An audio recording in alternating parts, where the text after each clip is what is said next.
കണ്ണൂരിൽ നിന്നും Paytm online സംവിധാനത്തിലൂടെ തട്ടിപ്പ് നടത്തിയ പ്രതിക്കെതിരെ പരാതികളുമായി കൂടുതൽ പേർ രംഗത്തെത്തി. പേടിഎം മുൻ ജീവനക്കാരായ കതിരൂർ സ്വദേശി പിലാക്കണ്ടി മുഹമ്മദ് റഷീദ് ലക്ഷങ്ങളാണ് പല സ്ഥാപനങ്ങളിൽ നിന്നായി സ്വന്തം അക്കൗണ്ടിലേക്ക് മാറ്റിയത്. തകരാർ പരിഹരിക്കാനാണെന്നും അപ്ഡേഷൻ ചെയ്യാനാണെന്ന വ്യാജേനെത്തിയാണ് അക്കൗണ്ടിൽ നിന്നും പണം തട്ടിയത്. പേടിഎം ജീവനക്കാരനായതുകൊണ്ട് തന്നെ കട ഉടമകൾക്ക് സംശയം വന്നില്ല. ഇയാളെ പേടിഎമ്മിൽ നിന്നും പിരിച്ചുവിട്ട വിവരം പലരും അറിഞ്ഞിരുന്നില്ല. ഇത് ദുരുപയോഗം ചെയ്തുകൊണ്ടാണ് പല സ്ഥാപനങ്ങളിൽ നിന്നായി സ്വന്തം അക്കൗണ്ടിലേക്ക് പണം മാറ്റിയത്. വൈക്കിലശ്ശേരി ഫവാസ് കോട്ടേജിലെ താമസക്കാരനായ കതിരൂർ സ്വദേശി പിലാക്കണ്ടി മുഹമ്മദ് റാഷിദാണ് കട ഉടമകളുടെ പരാതിയിൽ ദിവസങ്ങൾക്ക് മുമ്പേ പോലീസ് അറസ്റ്റ് ചെയ്തത്. വില്യാപ്പള്ളിയിലെ കൊളത്തൂർ റോഡിലെ വട്ടപ്പൊയിൽ അമ്മദിന്റെ ഉടമസ്ഥതയിലുള്ള ഹിലാൽ കാറ്ററിംഗ് സ്ഥാപനത്തിലെത്തിയ ഇയാൾ ഉടമയെ കബളിപ്പിച്ച് 68,000 രൂപ തട്ടിയെടുത്ത പരാതിയിലാണ് ആദ്യമായി അറസ്റ്റിലായത്. പ്രതിക്കെതിരെ 5 പേരാണ് നിലവിൽ പരാതിയുമായി എത്തിയത്. ഇവരിൽ നിന്നും 6 ലക്ഷം രൂപയോളം കവർന്നതായാണ് പരാതി. വടകര മേഖലയിലെ വിവിധ കടകളിൽ നിന്നുമായിട്ടാണ് പണം തട്ടിയെടുത്തത്. പേടിഎം സെറ്റ് ചെയ്ത് നൽകുന്ന സ്ഥാപനത്തിലെ ടെക്നിക്കൽ ജീവനക്കാരനായിരുന്നു റാഷിദ്. സാമ്പത്തിക തിരിമറികൾ നടത്തിയത് കണ്ടെത്തിയതോടെ ഇയാളെ സ്ഥാപനം ജോലിയിൽ നിന്നും പിരിച്ചുവിടുകയായിരുന്നു. കമ്പനി ജീവനക്കാരനായിരുന്ന സമയത്ത് ബന്ധമുണ്ടായിരുന്ന സ്ഥാപനങ്ങളിൽ വീണ്ടും എത്തി ഇയാൾ പേടിഎം തകരാർ പരിഹരിക്കാനുണ്ടെന്നും ആധാറുമായി ലിങ്ക് ചെയ്യാനുണ്ടെന്നും ഉൾപ്പെടെ പറഞ്ഞ് പണം തട്ടുകയായിരുന്നു.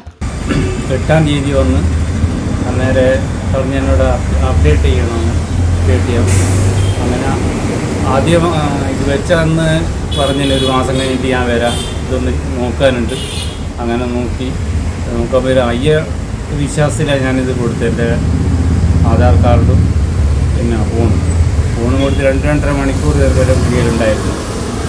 അങ്ങനെ അതൊക്കെ ശരിയാക്കി എന്നോട് പറഞ്ഞ് നിങ്ങളെ ഇതിലിങ്ങനെ പിന്നെ ആധാറും ഫോണുമായിട്ട് ബന്ധപ്പെടുത്തിയിട്ടില്ലെന്നെല്ലാം ചോദിച്ചു. ഞാൻ പറഞ്ഞു അതെല്ലാം ചെയ്തതാണല്ലോ, അങ്ങനെ ചെയ്തുകൊണ്ടല്ലേ നിങ്ങൾ കാര്യം ചെയ്ത് വന്നിട്ട് ശരിയായത്. ഇപ്പം എന്തെങ്ങനെയാണെന്ന് ചോദിച്ചപ്പോൾ പറഞ്ഞ് അത് വരുന്നില്ല, എന്തോ നെറ്റിൻ്റെ പ്രശ്നം എന്നെല്ലാം പറഞ്ഞു.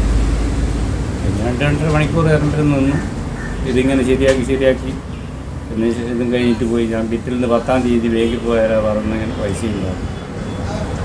അങ്ങനെ ബാങ്ക് മാനേജർ ഒരു നമ്പർ തന്നു സൈബറിലുള്ള. അതിൻ്റെ അടിസ്ഥാനത്തിൽ ഞാൻ 10-ാം തീയതി തന്നെ സൈബർ സെല്ലിൽ പോയി.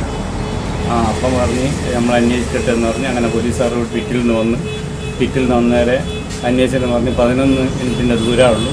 ഞങ്ങൾ മുറി പിടിച്ചിട്ട് എന്താണെന്ന് വെച്ചാൽ ചെയ്യാണ്. അങ്ങനെ അത് കഴിഞ്ഞ ശേഷം കുറേ കഴിഞ്ഞ ശേഷം പിന്നെ സൈബറിന് വിളിച്ചിട്ട് പറഞ്ഞ് പോലീസ് സ്റ്റേഷനിലേക്ക് പോകണം, ഇനിയാണ് അവിടെയാണ് ബാക്കിയെല്ലാം ഞങ്ങളവിടെ കൊടുത്തിട്ടുണ്ട്. അങ്ങനെ 11-ാം തീയതി പോലീസ് സ്റ്റേഷനിലേക്ക് കംപ്ലയിൻറ്റ് കൊടുത്തു.